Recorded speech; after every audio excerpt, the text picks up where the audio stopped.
নাটোরের লালপুরে বিএনপির শান্তি ও সম্প্রীতি সমাবেশ ছাত্র জনতার রক্তস্নাত অভ্যুত্থান পরবর্তী পরিস্থিতিতে আইন শৃঙ্খলা রক্ষা করা, মানুষের জানমালের উপর আক্রমণ প্রতিহত করা ও আওয়ামী অনুপ্রবেশকারীদের অরাজকতা সৃষ্টি করার চেষ্টাকে রুখে দেওয়ার লক্ষ্যে নাটোরের লালপুরে শান্তি ও সম্প্রীতি সমাবেশ অনুষ্ঠিত হয়েছে।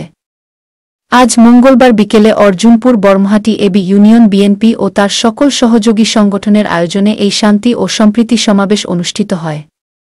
এ সময় উপস্থিত ছিলেন লালপুর উপজেলা বিএনপি আহ্বায়ক ও সাবেক ভিপি ধামেকসু ডাক্তার ইয়াসির আরশাদ রাজন, লালপুর উপজেলা বিএনপির সদস্য সচিব হারুনুর রহমান পাপ্পু, গোপালপুর পৌর বিএনপির আহ্বায়ক নজরুল ইসলাম মোলাম, অর্জুনপুর বর্মহাটি এবি ইউনিয়নের সভাপতি আবেদ আলী মণ্ডল সহ দলীয় নেতাকর্মীরা উপস্থিত ছিলেন।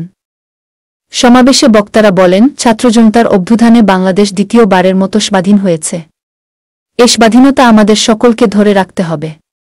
কোনো আওয়ামী লীগ এর নেতাকর্মীরা যেন এই স্বাধীনতাকে বিনষ্ট করতে না পারে সেই জন্য সবাইকে সজাগ রাখতে হবে। বিস্তারিত দেখুন নাটোর প্রতিনিধি শাহাবুল আলমের প্রতিবেদনে। এবার আমার যুবদলের পক্ষ থেকে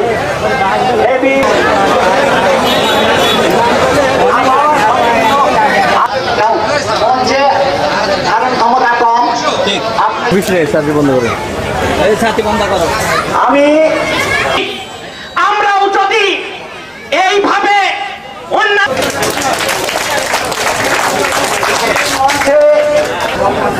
কিশোরদী ইউনিয়নের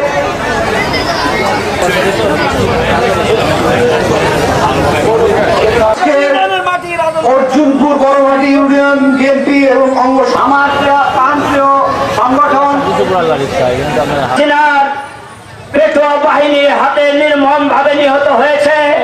আজকে গোটা বাংলাদেশের ছাত্র এবং জনতা এবং অনেক কষ্টের বিনিময়ে মানে স্বাধীনতা